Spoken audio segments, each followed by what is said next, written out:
Assalamualaikum warahmatullahi wabarakatuh. Selamat pagi Bapak Ibu Bapeda Kabupaten Magelang dan Bapak Ibu dosen dan teman-teman semua. Perkenalkan, kami dari kelompok Magelang 2 akan mempresentasikan hasil dari studi rencana wilayah kami di Kabupaten Magelang.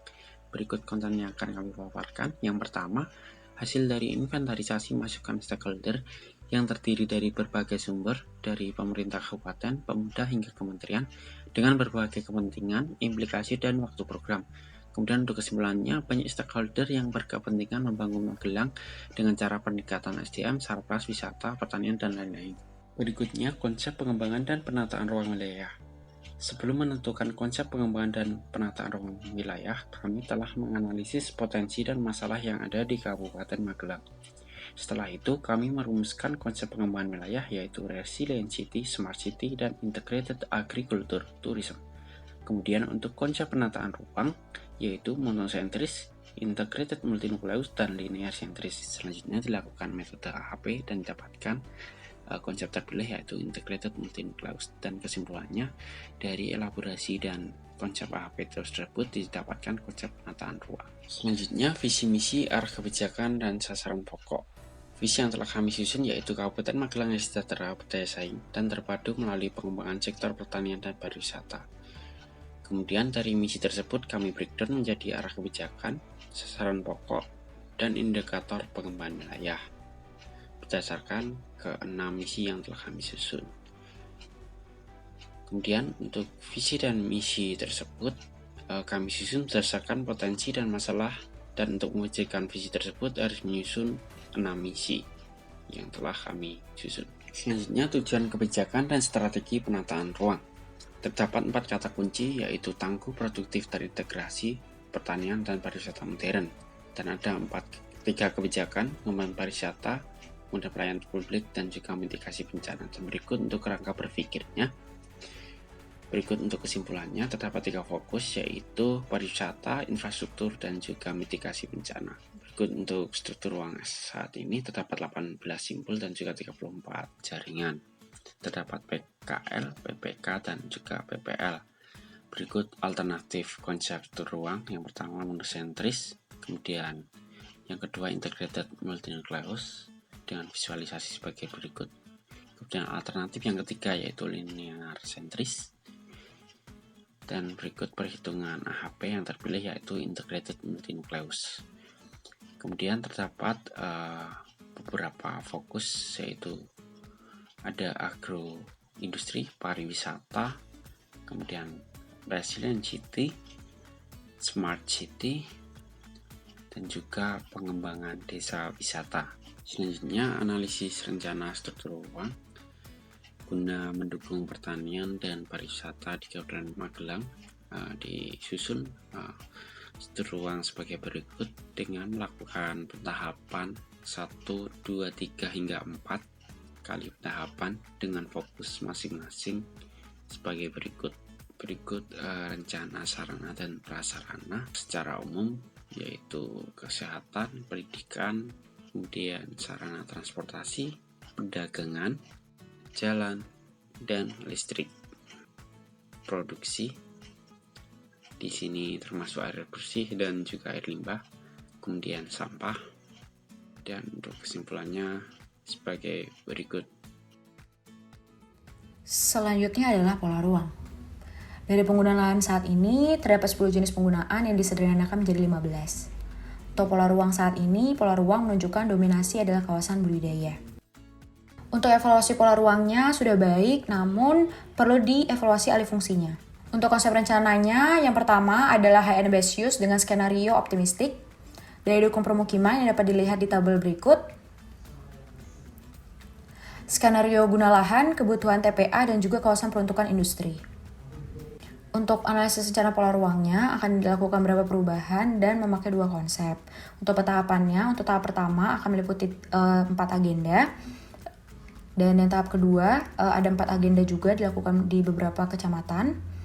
Lalu yang ketiga terdapat 4 agenda dengan dominasi pembangunan. Dan yang keempat terdapat 2 agenda. Untuk kesimpulannya, pola ruang saat ini sudah baik namun perlu diperbaiki dengan pentahapan yang disesuaikan dengan konsep pengembangan. Selanjutnya adalah indikasi program utama. Indikasi yang pertama adalah struktur ruang. Dilihat dari tabel, yang pertama program perwujudan pusat kegiatan ada PKW, PKL, PPK, PPL, dan ada juga sistem jaringan prasarana wilayah yaitu transportasi, jaringan energi, jaringan telekomunikasi,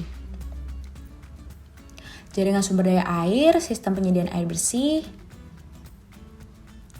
sistem jaringan irigasi, sistem pengolahan air limbah, sistem jaringan persampahan, lalu ada sistem jaringan drainase dan sistem jaringan prasarana lainnya. Selanjutnya ada indikasi program pola ruang. Yang pertama adalah kawasan lindung, yaitu perlindungan terhadap kawasan bawahannya, perlindungan setempat, lalu untuk soal alam dan cagar budaya, lalu untuk kawasan rawan bencana. Lalu yang kedua ada perwujudan kawasan budidaya, yaitu kawasan hutan produksi,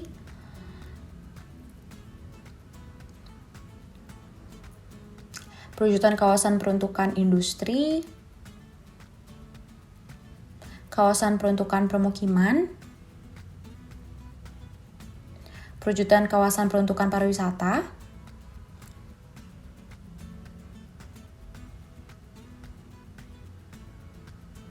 kesimpulannya, indikasi program dibagi menjadi struktur ruang dan pola ruang. Untuk struktur ruang dibagi menjadi 10 program dan pola ruang menjadi 5. Selanjutnya ada arahan pengendalian pemanfaatan ruang. Yang pertama adalah struktur ruang. Dapat dilihat di tabel berikut, ada pusat kegiatan, kawasan sekitar jaringan prasarana,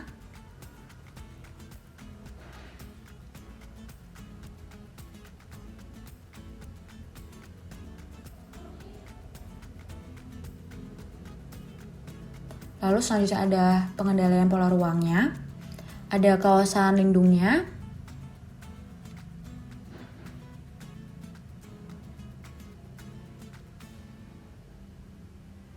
serta kawasan budidaya.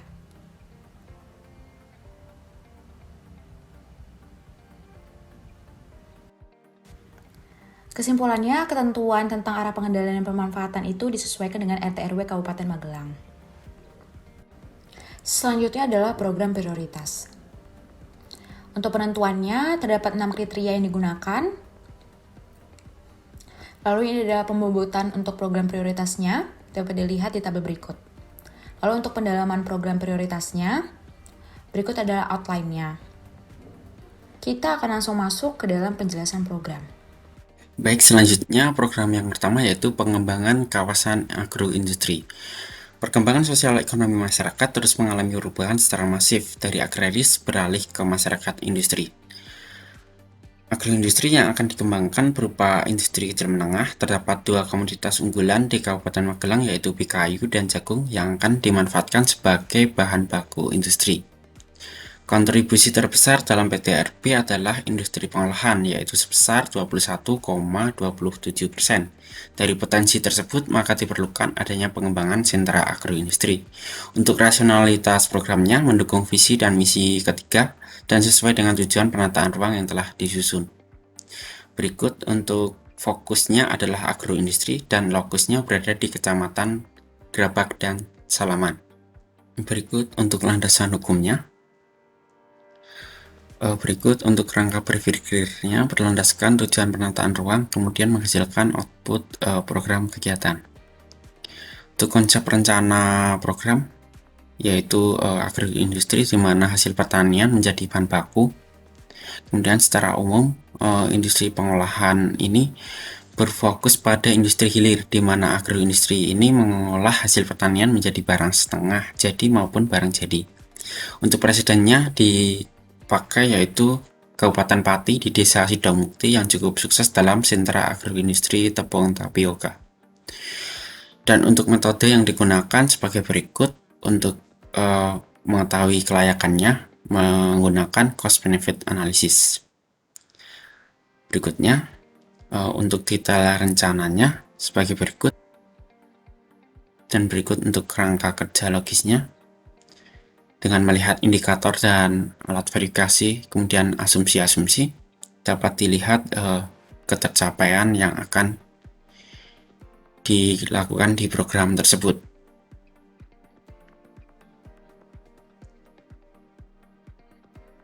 Kemudian masuk ke pentahapan atau project cycle dan pembiayaan dibagi menjadi 4 tahap dalam waktu 20 tahun dengan anggaran sebesar 12,6 miliar rupiah dengan berbagai macam stakeholder yang terkait.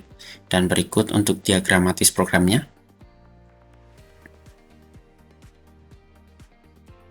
Selanjutnya dilakukan analisis cost benefit dengan menghitung cost yaitu pengeluarannya dan juga benefit secara langsung.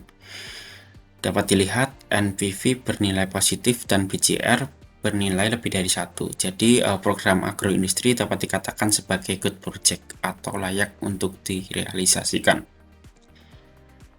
Berikut untuk visualisasi program di Kecamatan Grabak yaitu fokus ke jagung. Berikut visualisasi secara per day.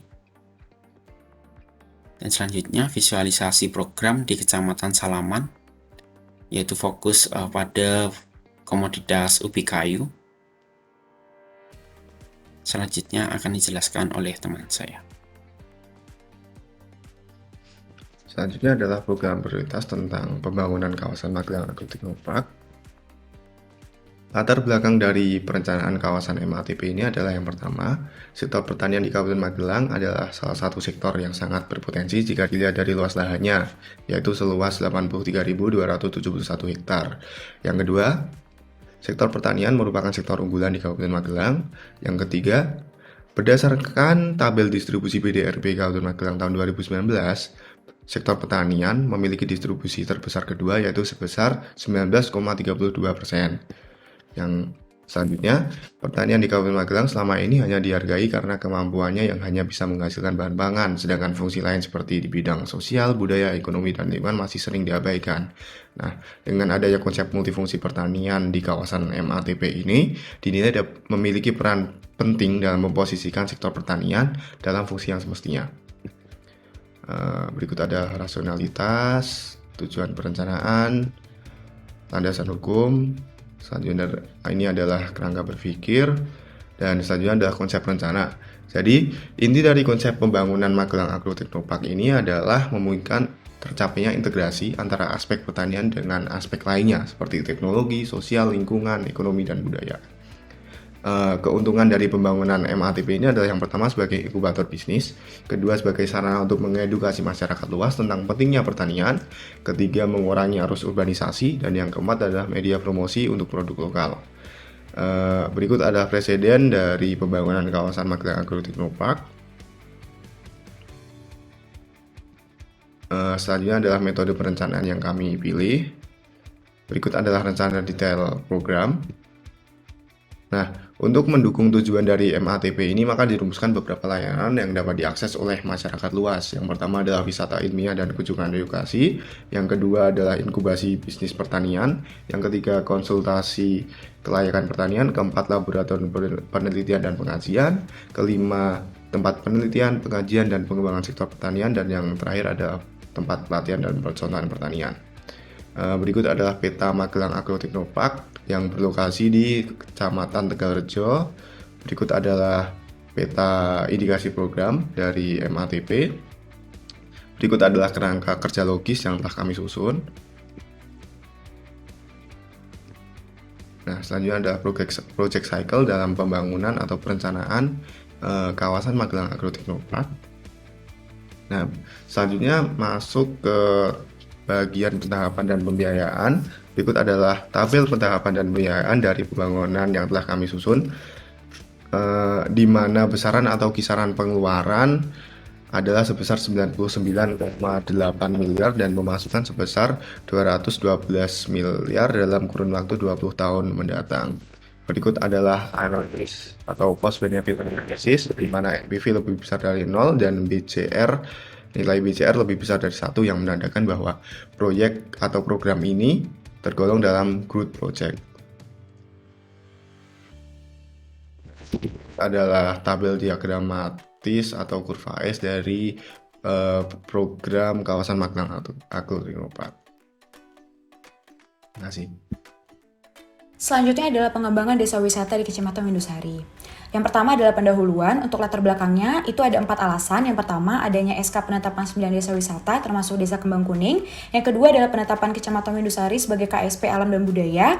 Yang ketiga mendukung rencana pembangunan koridor pariwisata. Dan yang keempat adalah mendukung rencana pembangunan wilayah 20 tahun ke depan yang dapat dilihat di diagram berikut. Lalu ini ada rasionalitas perencanaan programnya. Kecamatan Windusari itu dipilih karena 4 alasan. Yang pertama adalah posisi kecamatan yang berada di sebelah barat wilayah dengan potensi dan alam dan budaya yang berlimpah. Yang kedua, banyaknya desa dengan potensi yang beragam. Yang ketiga, kecamatan ini dilewati oleh jalur bus hop on hop off. Dan yang terakhir adalah kecamatan memiliki kepadatan penduduk yang kecil dan luas lahan terbangun yang lebih besar. Selanjutnya adalah tujuan perencanaan programnya. Itu terdapat 7 tujuan yang dapat dilihat di slide berikut. Lalu ini adalah landasan hukum perencanaan programnya, itu diambil dari 2, yaitu undang-undang dan juga peraturan daerah. Lalu ini adalah kerangka berpikirnya. Kita masuk ke dalam bab yang kedua, yaitu konsep dan metode perencanaan program. Untuk konsep perencanaan programnya sendiri, itu nantinya dibagi menjadi 4 desa. 4 desa ini dibagi menjadi 3 kawasan. Untuk kawasan yang pertama dan kedua ini diintegrasikan menjadi kawasan pertanian, serta untuk pembangunan MICE berupa Magelang Expo Center sebagai penarik atraksi pengunjung. Lalu untuk yang kedua, yaitu kawasan yang ketiga berupa kawasan homestay. Dan yang terakhir adalah kawasan keempat, yaitu Desa Kembang Kuning untuk berbagai atraksi wisata. Nantinya rencana pengembangan 3 kawasan ini akan mengacu pada Presiden Desa Wisata Ngelanggeran yang menerapkan Community Based Tourism atau CBT. Lalu ini adalah Desa Wisata Ngelanggerannya sendiri. Desa ini masuk ke dalam salah satu desa wisata terbaik ASEAN, Community Based Tourism pada tahun 2017. Peran masyarakat melalui Community Based Tourism mampu mengembangkan lingkungan, sosial, dan budaya yang berkelanjutan. Lalu untuk metode perencanaan programnya, itu ada studi literatur, analisis KKL, analisis biaya manfaat, dan juga project cycle. Lalu kita masuk ke dalam bab yang terakhir, yaitu rencana program. Untuk rencana programnya, untuk detailnya, kita dapat lihat di slide berikut. Nantinya akan ada 11 kegiatan yang akan dilakukan selama 20 tahun. Lalu untuk kerangka kerja logisnya itu ada 4 elemen. Yang pertama ada goal, yang kedua adalah purpose, yang ketiga adalah outputs, dan yang terakhir adalah activities. Lalu berikut adalah project cycle-nya. Untuk project cycle-nya sendiri itu yang pertama ada tahap inisiasi program, yang kedua tahap perencanaan program, yang ketiga tahap pelaksanaan program, yang keempat adalah tahap pemantauan dan evaluasi, dan yang terakhir adalah tahap penyelesaian. Lalu ini adalah tabel pentahapan dan pembiayaannya. Lalu ini adalah penjelasan kelembagaannya. Lalu ini ada penggunaan asumsinya. Nantinya ada tabel pengeluaran dan juga tabel pemasukan. Untuk pemasukan sendiri itu ada direct benefit dan juga indirect benefit. Lalu ini adalah cost benefit analisisnya. Bila kita lihat dari tabel berikut, nilai NPV positif dan nilai BCR lebih besar daripada 1 yang menandakan program pengembangan desa wisata ini layak untuk dilakukan. Lalu ini ada visualisasi lebih detailnya. Dan berikut adalah diagramatis program prioritasnya. Terima kasih. Selanjutnya masuk ke pengembangan koridor pariwisata Magelang Gumilang. Yang pertama ada pendahuluan, masuk ke latar belakang yang disebabkan oleh letak Kabupaten Magelang yang strategis dan menguntungkan baik secara ekonomi maupun wisata. Yang kedua, potensi wisata budaya, alam, dan buatan yang terkenal secara lokal maupun interlokal. Dan yang terakhir yaitu kegiatan pariwisata ini memiliki kontribusi yang cukup besar terhadap peningkatan pendapatan daerah melalui kegiatan retribusi wisatanya. Selanjutnya masuk ke rasionalitas, di mana fokusan lokus yang ada terpilih berdasarkan 5 hal. Yang pertama itu letak Kabupaten Magelang yang strategis, yang kedua terdapat potensi wisata yang dunia, yang ketiga kedekatan koridor pariwisata yang dekat dengan perencanaan jalan tol Jogja-Bawen, yang keempat kegiatan pariwisata memiliki pendapatan yang besar dan mampu meningkatkan pendapatan daerahnya, dan yang terakhir yaitu daya tarik daerah yang tinggi. Selanjutnya masuk ke tujuan perencanaan program, di mana terdapat 5 tujuan seperti slide berikut ini. Dan selanjutnya masuk ke landasan hukumnya, di mana terdapat 2 peraturan, yaitu Peraturan Daerah Kabupaten Magelang Nomor 5 Tahun 2011 dan Peraturan Menteri Perhubungan Nomor 1 Tahun 2012. Selanjutnya masuk ke kerangka berpikirnya. Dan berikut masuk ke konsep dan metode perencanaan program. Yang pertama ada konsep rencana, di mana pengembangan koridor pariwisata ini menurut konsep hop on hop off base yang memungkinkan para wisatawan untuk mengelilingi Kabupaten Magelang melalui koridor yang telah disediakan dan akan melewati beberapa objek terkenal yang ada di Kabupaten Magelang. Berikut adalah presidennya, di mana sudah diterapkan di Kota Tangerang. yaitu dengan bus Jawaranya atau jalan-jalan wisata rakyat Tangerang. Selanjutnya masuk ke metode perencanaan program. Terdapat 4 kegiatan. Yang pertama analisis wilayah, yang kedua kajian literatur, yang ketiga kerangka kerja logis, dan yang keempat yaitu analisis biaya manfaat. Selanjutnya masuk ke rencana program. Yang pertama ada di rencana program, terdapat 3 kegiatan utama, yaitu penyediaan koridor, yang kedua penyediaan sarana trans pendukung, yang ketiga yaitu penyediaan fasilitas untuk meningkatkan kapasitas masyarakatnya. Selanjutnya masuk ke kerangka kerja logis. Yang pertama ada goals, outcome, output, dan yang terakhir masuk ke activity-nya. Selanjutnya masuk ke project cycle. Ada 4 tahapan, yaitu tahap inisiasi, tahap perencanaan, tahap implementasi, dan yang terakhir yaitu tahap operasi dan pengendalian. Selanjutnya masuk ke tabel pentahapan dan pembiayaan. Dan selanjutnya masuk ke analisis biaya manfaat, di mana terdapat 2 tabel, yaitu tabel pengeluaran dan tabel manfaat. Dan manfaatnya terdapat 2, yaitu benefit direct dan indirect. Selanjutnya masuk ke analisis BCR, di mana nilai NPV yang diperoleh yaitu positif dan BCR besar dari 1, sehingga proyek yang ada tergolong good project. Dan berikut adalah visualisasi programnya. Terdapat 3 kegiatan. Yang pertama pengembangan koridor hub on hub of bus, yang kedua ada sentral parkir, dan yang ketiga ada shelter bus wisata.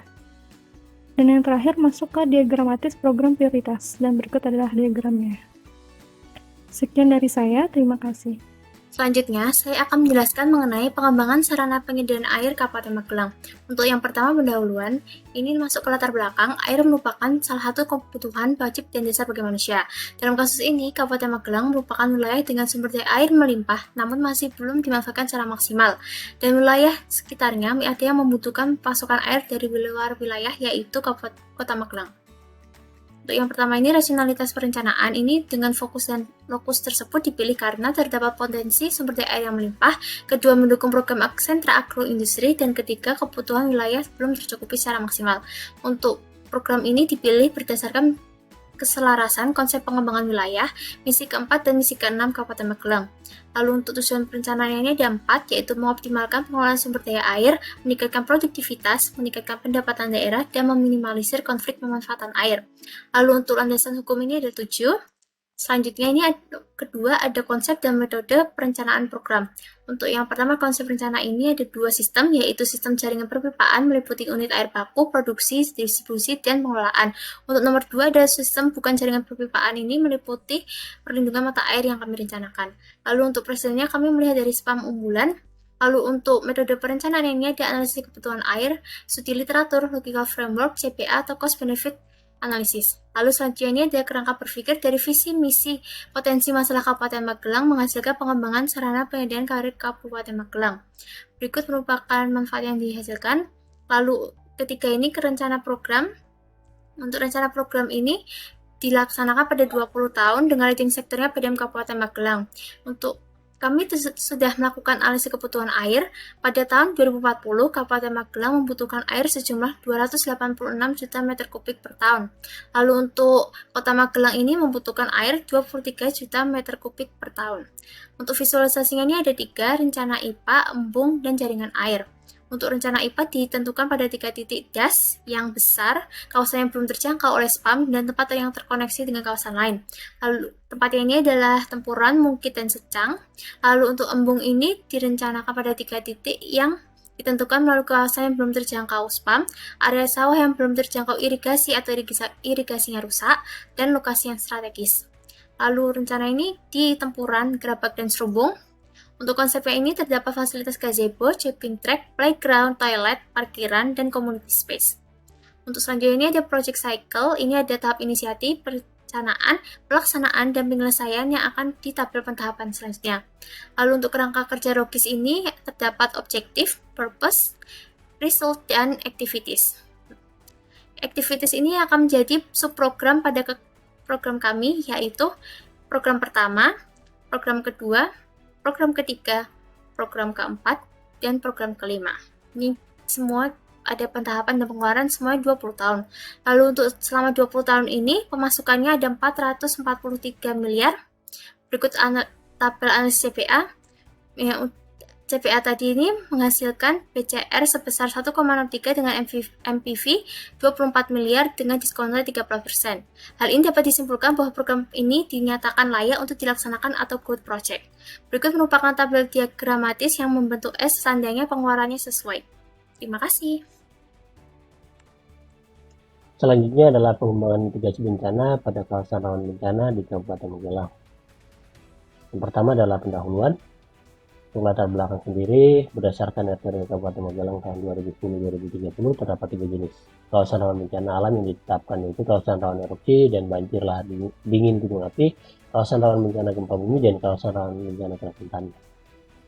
Berikut adalah berdasarkan data dari Badan Penanggulangan Bencana BPBD Kabupaten Magelang ya tahun 2015-2020. Kejadian bencana di Kabupaten Magelang mengalami fluktuasi secara jumlah. Dapat dilihat berdasarkan data perbandingan kejadian bencana tahun 2015-2020, terdapat kenaikan dari tahun 2015 hingga 2016 dan terjadi penurunan pada tahun 2020. Berikut dapat dilihat juga peta sebaran kejadian bencana tahun 2020 per kecamatan. Untuk rasionalitas dari program ini sendiri selaras dengan konsep pengembangan wilayah Kabupaten Magelang yang berbunyi Resilient City, Smart City, dan Integrated Agriculture Tourism serta tujuan pengetahuan Kabupaten Magelang yang berbunyi mewujudkan Kabupaten Magelang yang tangguh, produktif, dan terintegrasi berbasis pertanian dan pariwisata modern pada tahun 2041. Berikut adalah tujuan rencana program, terdapat 3 poin. Berikut adalah landasan hukum perencanaan program, terdapat 3 poin. Yang kedua adalah konsep dan metode perencanaan program. Berikut adalah kerangka berpikir. Berikut adalah konsep rencana program terbagi menjadi 2, yaitu mitigasi struktural dan mitigasi non struktural. Untuk presiden sendiri diambil presidennya adalah Kabupaten Cilacap. Berikut adalah metode perencanaan program. Terdapat 4 poin. Yang pertama adalah metode teknologi dan perencanaan wilayah, studi literatur, kerangka kerja logis, dan cost benefit analysis. Yang ketiga adalah rencana program. Untuk detail rencana sendiri terdapat 3 poin. Yang pertama adalah kerugian ekonomi yang harus ditanggung pemerintah dapat terminimalisir, kelestarian sumber daya alam yang dijadikan tonggak utama perekonomian dapat tetap terjaga, dan terakhir kesadaran masyarakat akan mitigasi bencana meningkat. Berikut adalah visualisasi dari program tersebut. Terdapat pemasangan early warning system dapat dilihat berdasarkan peta dan besar gambar. Kemudian berikut adalah untuk program rawan bencana banjir, ada pemasangan early warning system juga, dan berikut adalah cara kerja dari early warning system itu sendiri. Untuk cara kerjanya sendiri, saat terjadi longsor atau banjir dengan skala siaga, alat early warning system akan bekerja atau berbunyi dan kemudian akan memberikan informasi bahwa di beberapa lokasi akan terjadi bencana seperti longsor atau banjir. Kemudian adalah visualisasi yang baru, dan juga sebagai upaya mengantisipasi penurunan produktivitas sektor pertanian pangan saat kekeringan atau musim melanda. Untuk selanjutnya adalah rekayasa vegetasi dapat dilakukan untuk upaya mengantisipasi terjadi bencana longsor. Berikut adalah kerangka kerja logis.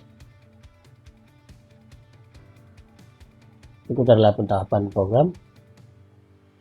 Untuk project cycle sendiri ada tahapan inisiasi, tahapan perencanaan, tahapan implementasi, operasi dan pengendalian, tahapan evaluasi. Dan yang berikut adalah analisis pembiayaan. Untuk biaya awalnya sekitar 230 miliar 190 juta rupiah. Untuk analisis biaya manfaatnya sendiri berdasarkan diskon dari 11%, NPV-nya sekitar 113 miliar dan share-nya 2,80%. Kemudian IRR-nya yang dihasilkan adalah sebesar 17%, yang berarti program ini dapat digolongkan sebagai good project. Berikut adalah diagram rencana program, dilihat berdasarkan gambar pada PPT, menunjukkan bahwa kurva tersebut menunjukkan program dari proyek individu ini berjalan dengan baik. Demikian, terima kasih.